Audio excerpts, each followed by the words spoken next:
Altzai herrira etorri gera urtengoan. Aurtengoa 15. Txapelketa dugu, Euskal Herriko 15. Txapelketa. Nazio izaeroi indartu nahian, zatiketa gainditu nahian, etorri gera Xiberoko herri txiki hontara, 140 biztanleko herri txiki hontara. Ongi etorri izan gara, eskerrak ematekotan gaude hemengo antolakuntzari. Herri txiki honetan ez delako zerresa olako txapelketa bat aurrera ematea eta olako egun handi bat aurrera ematea.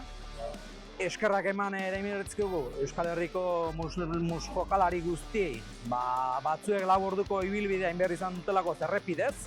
Gaur hemen bildu gara 256 jokalari, helduak, gazteak, emakumezkoak.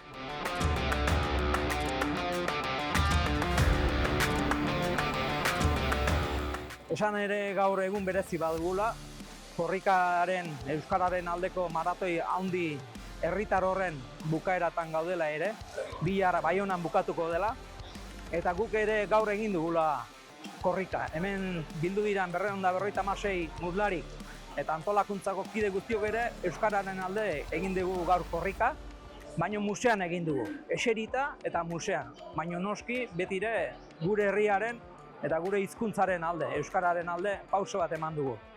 Nazio identitatea indartzeko ahalegin hortan, esan duguna 7 herrialdetan antolatzen dugu. Hurrengo urtean Araban tokatuko da. Mus Federazioa antolatzen dugunok, lanean aritzen gara, dana borondrosak gara.